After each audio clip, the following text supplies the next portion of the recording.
सुप्रभात। दिखावा करना पाप है, यह हमारी आज की आध्यात्मिक चर्चा का विषय। दिखावा करना पाप है। फकीर हाजी मोहम्मद मिलने वाले या मिलने आने वाले प्रत्येक व्यक्ति को दुर्गुणों से दूर रहने, नेक बनने तथा अपनी आय का कुछ भाग जरूरतमंदों की सेवा सहायता में लगाने का उपदेश दिया करते थे। वो अक्सर कहा करते थे कि अपने अच्छे कामों का ढिंढोरा कतई नहीं पीटना चाहिए, चुपचाप अच्छे काम करते रहना चाहिए। एक दिन हाजी मोहम्मद ने सपना देखा कि एक फरिश्ता जन्नत और दोजख के बीच खड़ा है। जन्नत यानी स्वर्ग और दोजख यानी नरक। एक फरिश्ता जन्नत और दोजख के बीच खड़ा है और लोगों को उनके कर्मों के अनुसार स्वर्ग या नरक भेज रहा है। तो एक हाजी भी फरिश्ते के पास पहुंचे। फरिश्ते ने नाम पूछा और उन्हें नरक की ओर जाने का संकेत किया। हाजी ने कहा, मैंने 10 बार हज की यात्रा की, फिर मुझे जन्नत की जगह दोजख क्यों भेजा जा रहा है? फरिश्ते ने जवाब दिया, अपने मुंह से अपनी हज यात्रा का बखान करने से तुम्हारे सारे पुण्य खत्म हो गए, इसलिए दोजख में भेजा जा रहा है। हाजी ने कहा, मैं जीवन भर 5 वक्त नमाज अदा करता रहा हूं, उसके सवाब को भी तो देखें। फरिश्ता बोला, एक बार कोई सेठ नमाज के समय तुमसे मिलने आया था, उसे दिखाने प्रभावित करने के लिए तुमने ज्यादा बार नमाज अदा की, इसलिए नमाज के तमाम शबा पुण्य भी खत्म हो गए। फिर क्या था, हाजी मोहम्मद ने अगले ही दिन संकल्प ले लिया कि वह किसी के सामने अपने को हाजी नहीं बताएंगे, क्योंकि यह दिखावा करना पाप है। कहा ना कि मनुष्य के जीवन में परिवर्तन होता रहता है। बदलते गए हुस्न के सब तरीके, ना बदली तो शान मोहब्बत न बदली, ना बदली तो शान मोहब्बत न बदली।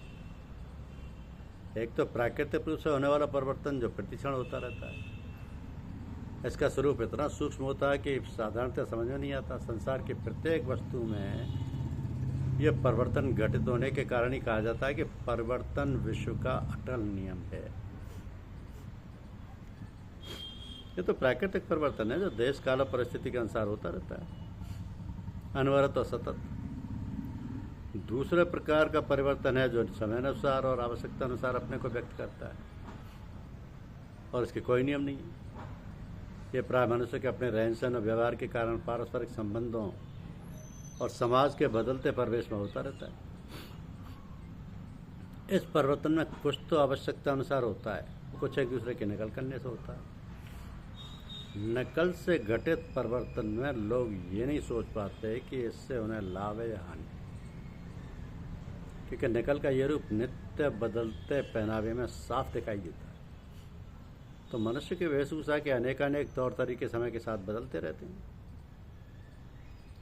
क्योंकि एक ही दशा में रहते रहते आदमी ऊब जाता है और बदलाव चाहता है। तो दूसरे लोगों को देखकर, दूसरे देश के लोगों को देखकर उसमें परिवर्तन की भावना बलवती हो जाती है।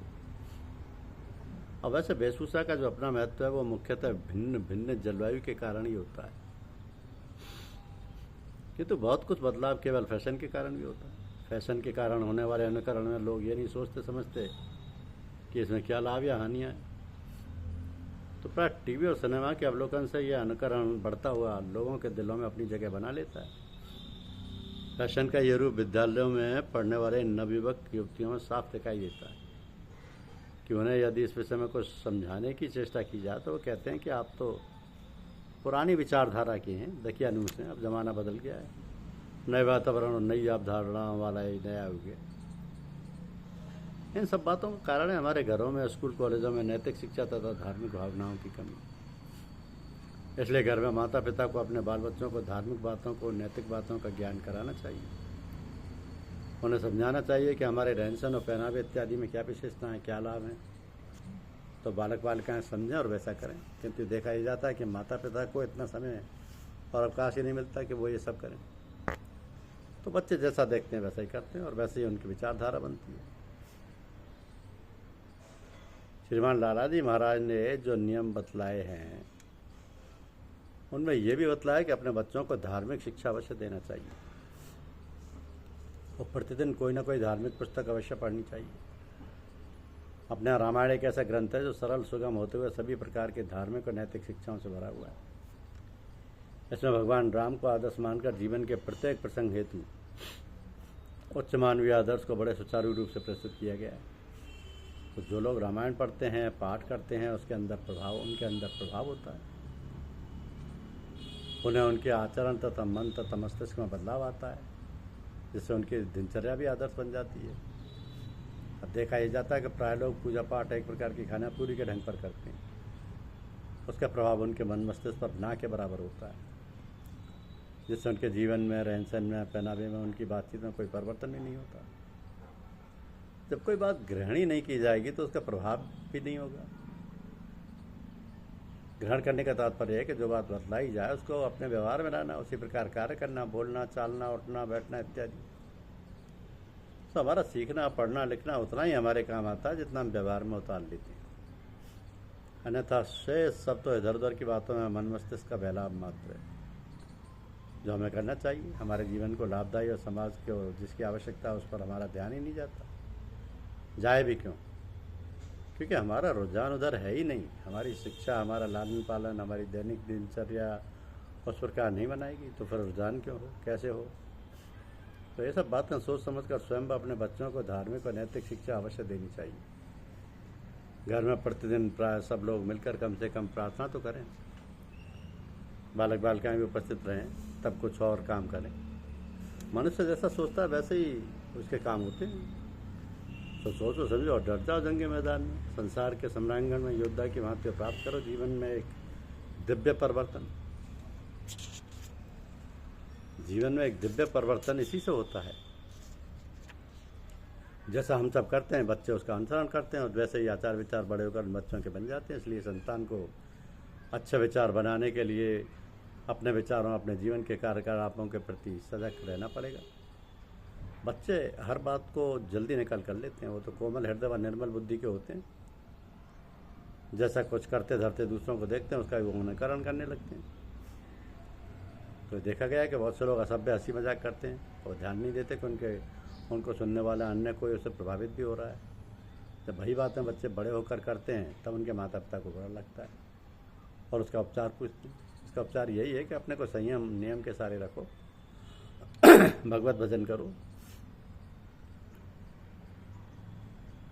अच्छी अच्छी बातें घर में करो और कहो, दूसरों के प्रति प्रेम भावना रखो और देखो उन पर क्या असर होता है। जो भी इस प्रभाव में और इस वातावरण में आएगा उस पर अमिट छाप इस व्यवहार की पड़ेगी तो स्वतः उनसे प्रेम करने लगेगा, उनकी तरफ आकृष्ट हो जाएगा और उनकी सुंदर रहनी सहनी को देखकर प्रभावित हो जाएगा।